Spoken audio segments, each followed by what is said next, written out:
Hello students, अस्सलाम वालेकुम. How are you doing today? I am hoping that you are doing well. आज हम unit 16 का एक अहम टॉपिक कवर करेंगे, basic operations of digital electronics यानी कि लॉजिक गेट्स. अच्छा, इसमें एक चीज़ जो मैं आपको वाज़ह कर दूं कि लास्ट टाइम हमने डिजिटल इलेक्ट्रॉनिक्स की डेफिनेशन जो है वो की थी. ठीक है, तो बेसिक अंडरस्टैंडिंग आपको हो चुकी है. अगर आपने प्रीवियस वीडियो जो है वो अच्छे तरीके से अंडरस्टैंड किया तो उसमें मैंने आपको इलेक्ट्रॉनिक्स की डेफिनेशन भी बता दी थी कि इलेक्ट्रॉनिक्स क्या होता है, और मैंने आपको ये भी बताया था कि डिजिटल इलेक्ट्रॉनिक्स और एनालॉग इलेक्ट्रॉनिक्स में क्या डिफरेंस होता है. एनालॉग इलेक्ट्रॉनिक्स और फिर उसके बाद एनालॉग क्वांटिटीज़ क्या होती हैं, डिजिटल क्वांटिटीज़ क्या होती हैं, एनालॉग सिग्नल्स क्या होते हैं, डिजिटल सिग्नल्स क्या होते हैं, उनका ग्राफिकल प्रेजेंटेशन उनकी किस तरीके से होती है. तो ये सारी चीज़ें हम जो है वो प्रीवियस वीडियो में देख चुके हैं. तो आज हम गेट्स के बारे में स्टडी करेंगे. लॉजिक गेट्स जो हैं बहुत ही इंपॉर्टेंट जो है वो आज हमारी डेली लाइफ में जो है वो या इलेक्ट्रॉनिक्स की फील्ड में एक अहम रोल जो है वो प्ले कर रहे हैं. ठीक है, वैसे तो यहाँ पे बुक के ऊपर 5 लॉजिक गेट्स के बारे में लिखा हुआ है, 5 लॉजिक ऑपरेशंस के बारे में लिखा हुआ है. आज हम जो है वो एक लॉजिक गेट जो है उसको कवर करेंगे, क्योंकि हमारे पास शुरू में कुछ बेसिक टर्म्स हैं तो वो आज हम करेंगे. तो इसी वजह से गेट जो है आज एक ही कवर हो पाएगा. तो इंशाल्लाह नेक्स्ट वीडियो में हम बाकी 4 गेट भी हम इसमें देख लेंगे. पेज नंबर 145, 146 और 147 पे आज का टॉपिक दिया हुआ है आपकी टेक्स्ट बुक के मुताबिक. तो लेक्चर स्टार्ट करते हैं. तो basic operations of digital electronics जो है, इसमें हमारे पास सबसे पहले तो एक टर्म जो है इसको अंडरस्टैंड करना लाजमी है कि बाइनरी वेरिएबल्स क्या होते हैं. बाइनरी वेरिएबल्स जैसे कि पॉइंट आप पहला पॉइंट देखें तो इसमें लिखा हुआ है such things which can have only two possible states are known as binary variables and these states are usually represented by the digits 0 and 1. मतलब कि ऐसी तमाम चीज़ें जिनकी सिर्फ दो ही पॉसिबल हालतें हो सकती हैं, जिनके दो ही पॉसिबल सॉल्यूशन हो सकते हैं, उसको हम बाइनरी वेरिएबल्स कहते हैं. ठीक है, और ये जो हमारे पास स्टेट्स होती हैं, ये हालतें जो होती हैं, इनको आमतौर पर 0 और 1 डिजिट्स की फॉर्म में इंडिकेट किया जाता है या रिप्रेजेंट किया जाता है. 0 से बाद यहाँ पे मिनिमम वैल्यू होती है, 1 से बाद मैक्सिमम होती है. मतलब कि कोई चीज़ या तो मिनिमम है या मैक्सिमम है, इसके अलावा दरमियान में कोई इंटरप्रिटेशन नहीं होती, दरमियान में कोई हमारे पास इंटरमीडिएट वैल्यूज़ नहीं होती. तो हम किसी भी चीज़ को या किसी भी सर्कल को सिर्फ दो ही पॉसिबल जो है वो स्टेट्स दे सकते हैं. तो ये हमारे पास बाइनरी वेरिएबल्स कहलाते हैं. ठीक है, या हमारे पास जिसमें सिर्फ दो ही पॉसिबल स्टेट हों, ठीक है, उनको हम क्या कहते हैं, बाइनरी वेरिएबल्स. अच्छा, इसके अलावा दूसरा पॉइंट है, these states are also called logic states और लॉजिक वेरिएबल्स. इन स्टेट्स को लॉजिक स्टेट्स, ठीक है, या इनको लॉजिक वेरिएबल्स भी कहा जाता है. ठीक है, यानी कि ये 0 और 1 या मिनिमम मैक्सिमम या फॉल्स एंड ट्रू, क्योंकि 0 जो है वो फॉल्स स्टेटमेंट को शो करता है और 1 जो है वो ट्रू स्टेटमेंट को या ट्रू स्टेट को शो करता है. इसको हम इस सर्किट डायग्राम से अच्छे तरीके से समझते हैं, क्योंकि आपका ये कंसेप्ट यहाँ से जो है वो कवर होगा. अच्छा, यहाँ पे हमारे पास एक डायग्राम है जिसमें कि अगर आप देखिए तो एक स्विच है, ठीक है, एक बैटरी कनेक्टेड है सर्किट में और एक लैंप है. अब अगर आप यहाँ पे इस सर्किट को क्लोज करते हैं, मतलब ये है कि आप इस स्विच को ऑन कर देते हैं, इसको कनेक्ट कर देते हैं, तो करंट को फ्लो होने का पाथ मिल जाएगा, जिससे क्या होगा, ये लैंप ऑन हो जाएगा. ठीक है, और अगर आप इस स्विच को ऑफ़ करते हैं या आप इसका पाथ जो है वो डिस्कनेक्ट कर देते हैं, इसको आप ओपन कर देते हैं, तो फिर जो है लैंप ऑन नहीं होगा बल्कि ऑफ़ हो जाएगा. ठीक है, तो इसका मतलब है लैंप या तो ऑन हो सकता है इस पूरी सर्किट डायग्राम में या फिर ऑफ हो सकता है. तो दो ही पॉसिबल स्टेट है हमारे पास इस सर्किट की. ठीक है, यानी कि अगर स्विच ओपन है तो लैंप ऑफ है, अगर स्विच क्लोज्ड है तो लैंप ऑन है. तो यही हमारे पास बाइनरी वेरिएबल्स की एक एग्जांपल है. ठीक है, कि दो ही पॉसिबल स्टेट हमारे पास किसी भी सर्किट की या किसी भी ऑपरेशंस की हो सकती हैं. जैसे कि इस डायग्राम के अंदर आपके पास लैंप की दो ही स्टेट्स हैं, या ऑन या ऑफ. ठीक है, इसके अलावा तीसरी हमारे पास यहाँ पे कोई इंटरमीडिएट वैल्यू नहीं होती. अच्छा, ये तो हो गया बाइनरी वेरिएबल्स क्या होते हैं. ठीक है, उसके बाद हमारे पास बूलियन अलजेब्रा क्या है, इसको अलजेब्रा ऑफ लॉजिक्स भी कहा जाता है. ये मैथमेटिक्स की एक ऐसी ब्रांच है कि जिसके अंदर हम लॉजिक वेरिएबल्स के रिलेशनशिप को स्टडी करेंगे. ठीक है, अब लॉजिक वेरिएबल्स क्या होते हैं वो मैंने आपको पहले बता दिए हैं कि लॉजिक वेरिएबल्स हमारे पास यहाँ पे 0 और 1 है. ठीक है, जो कि बाइनरी अलजेब्रा में या बाइनरी ऑपरेशंस में या बूलियन अलजेब्रा में बहुत ज़्यादा अहम रोल प्ले करते हैं. तो यहाँ पे मैथमेटिक्स की वो ब्रांच जिसके अंदर हम लॉजिक वेरिएबल्स के रिलेशनशिप को स्टडी करेंगे। ठीक है, उसको हम क्या कहते हैं, Boolean algebra. Introduced by the George Boole. George Boole जो था साइंटिस्ट था जिसने बूलियन अलजेब्रा को इंट्रोड्यूस करवाया था, तो ये आपको उसका नेम भी याद होना चाहिए। तीसरा point, Boolean algebra has become the main cornerstone of digital electronics. तो बूलियन अलजेब्रा जो है ये डिजिटल इलेक्ट्रॉनिक्स का इस वक्त एक बहुत ही अहम हिस्सा तस्वुर किया जाता है, कंसीडर किया जाता है। यानी कि जैसे कॉर्नरस्टोन से मुराद है कि संग बुनियाद आप कह सकते हैं। ठीक है, संग मील की हैसियत रखता है। बूलियन अलजेब्रा जो है ये डिजिटल इलेक्ट्रॉनिक्स के अंदर बहुत ही ज़्यादा इम्पोर्टेंट जो है वो रोल प्ले करता है। डिजिटल इलेक्ट्रॉनिक्स के बारे में मैंने आपको बताया था, यानी कि इसमें हम डिजिटल क्वांटिटीज़ को स्टडी करते हैं। ठीक है, और डिजिटल डिवाइस जो है वो हमारे पास डिजिटल इलेक्ट्रॉनिक्स में आती हैं, जैसे कि डिजिटल वॉच है। ठीक है, टेलीफोन सिस्टम है। ठीक है, इसके अलावा टेलीविज़न सिस्टम, मतलब कि काफ़ी डिवाइसेस हैं हमारी डेली लाइफ में जो कि डिजिटल इलेक्ट्रॉनिक्स के ऊपर ऑपरेट होती हैं या इन सर्किट के ऊपर मुश्तमिल होती हैं। अच्छा, उसके बाद हमारे पास नेक्स्ट है लॉजिक गेट्स क्या होते हैं। ठीक है, logic gate is switching circuit that deals with logic states और लॉजिक वेरिएबल्स। तो लॉजिक गेट दरअसल हमारे पास एक सर्किट होता है। स्विचिंग सर्किट से मुराद है यानी कि जिस एक सर्किट है जिसको आप ऑन या ऑफ कर सकते हैं। ठीक है, और इसमें हमारे पास इनपुट आप प्रोवाइड करते हो और हमारे पास कोई ना कोई आउटपुट आती है। तो लॉजिक गेट एक स्विचिंग सर्किट है जो कि डील करता है लॉजिक स्टेट्स को या लॉजिक वेरिएबल्स को। और लॉजिक स्टेट्स कौन सी होती हैं हमारे पास, जो मैंने आपको ऊपर बताया कि लॉजिक स्टेट हमारे पास दो ही पॉसिबल हो सकती हैं, ज़ीरो या वन की फॉर्म में। ठीक है, मिनिमम या मैक्सिमम की फॉर्म में, या फॉल्स और ट्रू की फॉर्म में। ठीक है, तो लॉजिक गेट्स दरअसल इन स्टेट्स को डील करते हैं।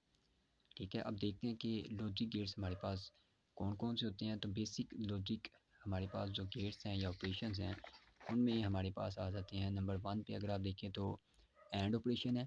ठीक है, बेसिक लॉजिक ऑपरेशंस में एंड ऑपरेशन, फिर और operation and not operation. And operation का आगे फर्दर एक हमारे पास ऑपरेशन जो है वो ड्राइव होता है, वो नैंड ऑपरेशन है। और ऑपरेशन का भी एक फर्दर ऑपरेशन आगे ड्राइव होता है, वो नॉट ऑपरेशन है। ठीक है, और नंबर मतलब कि बेसिक जो है वो हमारे पास तीन ही है, एंड, और एंड नॉट ऑपरेशन। ओके, अब इन ऑपरेशंस को परफॉर्म करने के लिए जो सर्किट होते हैं हमारे पास उनको लॉजिक गेट्स कहा जाता है। ठीक है, जैसे कि लॉजिक गेट्स की डेफिनेशन मैंने यहाँ पे लिखी हुई है, the circuit which implements the and operation is called and gate. दरअसल ये हमारे पास यहाँ पे एंड ऑपरेशंस के पॉइंट ऑफ व्यू से डेफिनेशन है, तो इसी वजह से यहाँ पे मैंने लिखा हुआ है कि the circuit which implements the and operation, कि ऐसा सर्किट जो एंड ऑपरेशंस को इम्प्लीमेंट करता है उसको हम एंड गेट कहते हैं। ठीक है, तो इसी तरह अगर मैं यहाँ पे और ऑपरेशन या और गेट की बात करूँगा तो उसकी डेफिनेशन फिर बन जाएगी, the circuit which implements the और ऑपरेशन इज कॉल्ड और गेट। ठीक है, तो मतलब कि एक ही डेफिनेशन में आप यहाँ पे सिर्फ नाम जो है ऑपरेशंस का वो चेंज करेंगे तो हमारे पास डेफिनेशन आ जाएगी। तो ये हमारे पास है लॉजिक एंड गेट की डेफिनेशन। अच्छा, यहाँ पे आज हम एंड गेट को ही या एंड ऑपरेशंस को ही कवर करेंगे। तो एक बात आपको बता दूं कि बुक के ऊपर क्योंकि काफ़ी ज़्यादा एक्सप्लेनेशन है, मैंने यहाँ पे पॉइंट्स बना दिए हैं। जितने भी हम इसमें ऑपरेशंस को पढ़ेंगे, जैसे कि एंड ऑपरेशंस है, नैंड है, और है, तो उसमें आप इन 5 पॉइंट्स को एक्सप्लेन करेंगे। इन 5 पॉइंट्स को अपनी मतलब कि डिस्क्रिप्शन के अंदर मेंशन करेंगे, तो आपका ये जो टॉपिक है वो अच्छे तरीके से जो है वो कवर होगा। जैसे कि यहाँ पे कीवर्ड्स मैंने लिखे हैं कि पहले आपको सर्किट डायग्राम बनानी पड़ेगी। ठीक है, हर ऑपरेशन में आपको सर्किट टेबल ड्रा करना पड़ेगा। फिर आपको बूलियन एक्सप्रेशन और सिंबल के बारे में बताना है। आपको गेट का सिंबल बताना है और ट्रुथ टेबल जो है वो भी आपने इसमें ड्रा करना है। ठीक है, अब बेसिकली क्या होती हैं ये चीज़ें। सबसे पहले तो एंड ऑपरेशन जो है इसकी सर्किट डायग्राम को हम देखते हैं। एंड ऑपरेशन की सर्किट डायग्राम, जैसे कि यहाँ पे फर्स्ट पॉइंट पे मैंने सर्किट डायग्राम लिखा हुआ है, तो इसकी सर्किट डायग्राम इस तरीके से होती है कि दो स्विच हैं हमारे पास जो कि सीरीज़ में कनेक्टेड है। सीरीज़ पैटर्न में करंट के फ्लो करने का एक ही पाथ है। बैटरी कनेक्टेड है और एक लैंप है। ठीक है, तो एंड ऑपरेशन में सीरीज़ सर्किट जो है वो होता है, ये आपने याद रखना है। और दोनों स्विच जो है वो सीरीज़ पैटर्न में ही या एक मतलब कि एक ही पाथ में कनेक्टेड है। अब इसमें होता ये है कि अगर आप सपोज़ करें कि S1, मतलब कि ये जो स्विच S1 है यहाँ पे इसको आप ओपन रहने दें, और जो स्विच S2 है इसको भी आप ओपन कर दें, तो लैंप जो है वो ऑफ होगा, क्योंकि जब करंट को फ्लो करने में पाथ ही नहीं मिलेगा, ठीक है, या आप कह सकते हैं कि क्योंकि यहाँ पे दोनों डिस्कनेक्ट हैं, जिसके बाद करंट जो है वो इस सर्किट में फ़्लो नहीं कर पाएगा, ठीक है, और लैंप भी ऑफ होगा। तो पहला पॉइंट हमारे पास ये बनता है कि दोनों स्विच अगर ओपन हैं तो लैंप ऑफ है। फिर अगर आप एक जो है वो ओपन रहने देते हैं, दूसरा आप क्लोज कर देते हैं, मतलब कि दूसरे को आप कनेक्ट भी कर देते हैं, फिर भी जो है करंट फ्लो नहीं कर पाएगा, क्योंकि एक डिस्कनेक्ट है। तो करंट को तो फ्लो करने के लिए पाथ मुकम्मल चाहिए। तो जब एक डिस्कनेक्ट है तो करंट यहाँ से फ्लो ही नहीं करेगा। तो S1 यहाँ पे ओपन होने से भी लैंप ऑफ ही होगा, ठीक है, क्योंकि करंट को यहाँ पे पाथ ही नहीं मिलेगा आगे फ्लो करने के लिए, तो इसी वजह से लैंप ऑफ होगा। अब अगर आप एक S1 को क्लोज कर दें और S2 को ओपन कर देते हैं तो फिर भी वही कंडीशन होगी कि हमारे पास S2 के ओपन होने से भी करंट जो है फ्लो नहीं करेगा और लैंप ऑफ होगा। इसी तरीके से अगर दोनों सर्किट आप क्लोज करते हैं, दोनों को कनेक्ट करते हैं, ठीक है, दोनों ऑन कर देंगे, तो फिर हमारे पास चांस है यहाँ पे होता है कि करंट फ्लो करेगा और लैंप ऑन हो जाएगा। तो ये तो सर्किट डायग्राम और सर्किट टेबल हो गया। नंबर 3 पे बूलियन एक्सप्रेशंस और इसका सिंबल क्या होता है। तो ये हमारे पास बूलियन एक्सप्रेशन है, x equal A dot B, ठीक है, यहाँ पे हमारे पास ए जो है ये इनपुट है, बी भी इनपुट है और एक्स जो है ये हमारे पास आउटपुट आती है। तो इसका जो सिंबल है वो डॉट है बेसिकली, ठीक है। ये जो ए डॉट बी मैंने लिखा है, तो इसमें डॉट जो है ये हमारे पास एंड ऑपरेशन का सिंबल है, और बूलियन एक्सप्रेशन से मुराद ये है X is equal to A dot B, ये बूलियन एक्सप्रेशन है और ये उसका सिंबल है डॉट। अब उसके बाद नंबर 4 पे गेट सिंबल क्या होता है, तो ये इसका गेट सिंबल है, ठीक है, यानी कि इस पूरे सर्किट को लिए आप ये वाला सिंबल जो है वो यूज़ कर सकते हैं।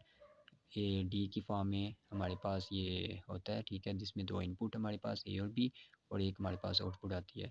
जैसे कि अगर आप देखें यहाँ पे S1 और S2 हमारे पास एज आ इनपुट के तौर पर काम कर रही हैं, और जो लैंप है ये आउटपुट है।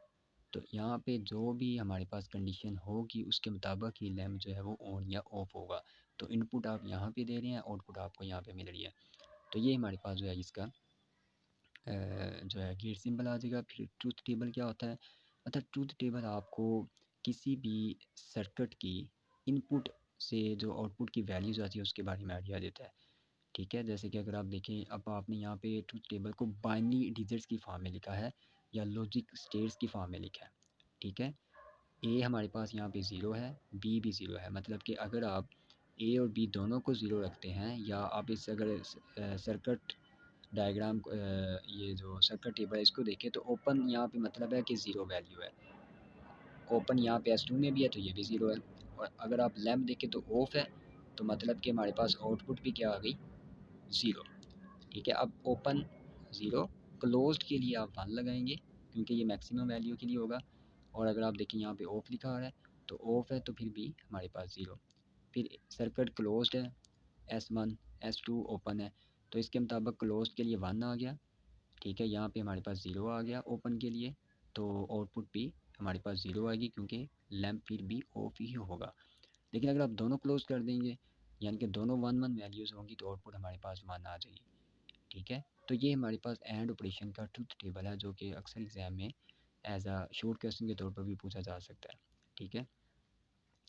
तो यहाँ पे अगर आप देखिए, वैसे भी ए डॉट बी हमारे पास है, मतलब कि ए और बी को आप अगर मल्टीप्लाई भी करवाते हैं, तो ज़ीरो को ज़ीरो से मल्टीप्लाई करवाएं तो ज़ीरो आ जाएगा, ज़ीरो को 1 से करवाएं फिर भी ज़ीरो आएगा, 1 को ज़ीरो से करवाएं ज़ीरो आएगा आंसर, और 1 को 1 से मल्टीप्लाई करवाएं तो 1 आएगा। मतलब कि आप इसको एक एज आ फार्मूला के तौर पर भी कंसीडर कर सकते हैं, तो फिर भी आपके पास वैल्यूज़ जो हैं वो यही आएंगी, ठीक है, 0 0 0 एंड 1। तो ये हमारे पास एंड ऑपरेशन जो है वो आज कंप्लीट हो चुका है। तो इंशाल्लाह हम नेक्स्ट टाइम जो है इसके बाकी जो गेट्स हैं उसको भी कवर करेंगे। आज इसको मैं एक दफ़ा से दोबारा से आपको बता दूं, एंड ऑपरेशन सीरीज़ में होता है, ठीक है। दो स्विच हमारे पास इनपुट के तौर पर काम करते हैं और एक लैंप आउटपुट के तौर पर। एक आपको इसमें सर्किट टेबल ड्रा करना है जो कि इसी सर्किट डायग्राम से आ जाएगा। फिर आपको बूलियन एक्सप्रेशन, ठीक है, एंड ऑपरेशन का या किसी भी ऑपरेशन का उसका गेट सिंबल, ट्रुथ टेबल और डेफिनेशन आपने एंड ऑपरेशन की जो है या एंड गेट की डेफिनेशन आप बता देंगे, ठीक है। होपफुली आपको ये लेक्चर तरीके से समझ आ चुका होगा। Thank you, have a nice day.